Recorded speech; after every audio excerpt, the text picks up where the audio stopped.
सियासी फायदे के लिए कांग्रेस की गढ़ी हिंदू या भगवा आतंक की थ्योरी का एक बार फिर से झूठी साबित हुई है।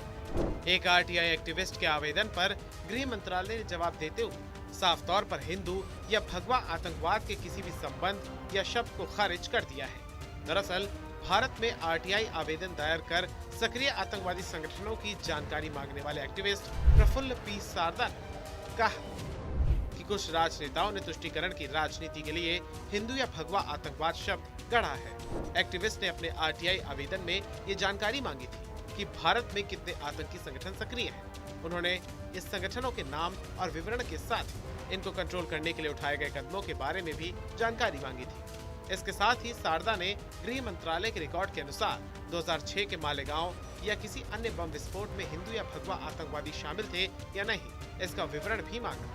उन्होंने इस्लामी आतंकवाद शब्द के बारे में जानकारी मांगी और ये भी पूछा कि क्या इस तरह के संगठन भारत में किसी बम ब्लास्ट में शामिल थे।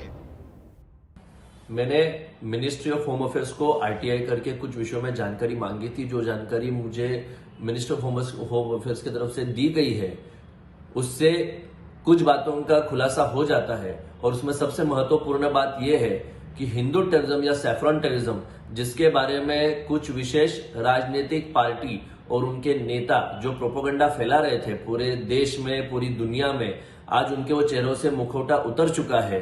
उनकी ये एक केवल साजिश थी हिंदुस्तान और करोड़ों हिंदुओं को बदनाम करने की। जो आरटीआई में मुझे टेररिस्ट ऑर्गेनाइजेशन की लिस्ट प्रोवाइड की गई है गवर्नमेंट ऑफ इंडिया की तरफ से, होम मिनिस्ट्री की तरफ से, उसमें एक भी हिंदू संगठन या उससे कनेक्टेड किसी भी संगठन का नाम नहीं है, बल्कि उसमें सबसे ज्यादा नाम जो है वो इस्लामिक संगठन के हैं। तो पूरी देश और दुनिया हिंदू टेररिज्म से परेशान नहीं है बल्कि इस्लामिक टेररिज्म से परेशान है। आज भी पूरी देश दुनिया में कई लोग इस्लामिक आतंकवाद का रोज शिकार होते हैं। सारदा ने कहा, मैं न केवल एक भारतीय के रूप में बल्कि एक हिंदू के रूप में भी बहुत आहत हूँ। केवल एक विशिष्ट समुदाय के वोटों का इकट्ठा करने के लिए कुछ राजनीतिक नेता बार बार इस देश में करोड़ों हिंदुओं को बदनाम करते हैं।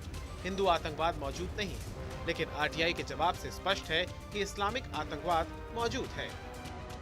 आज भी पूरी देश दुनिया में कई लोग इस्लामिक आतंकवाद का रोज शिकार होते हैं। तो मैं ये समझना चाहता हूँ कि क्यों इतने सालों तक जिस देश में हिंदू मेजोरिटी है, जो हमेशा सहिष्णु बताया गया है, क्यों उसको बार बार बदनाम करने की कोशिश की गई है। ये केवल एक विशेष वर्ग की वोट बैंक पाने के लिए ये की गई एक गंदी राजनीति है।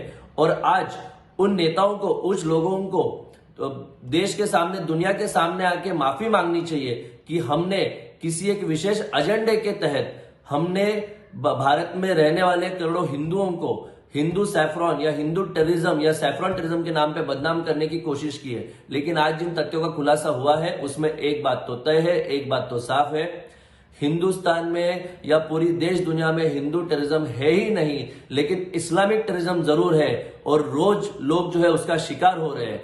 तो ये सही समय होगा कि सारे देश को और दुनिया को एक साथ आके इस्लामिक टेररिज्म को जड़ से उखाड़ के फेंकना पड़ेगा। गृह मंत्रालय ने आरटीआई के जवाब में बताया कि यूएपीए की धारा 35 के तहत 42 संगठनों को आतंकवादी संगठन घोषित किया गया है।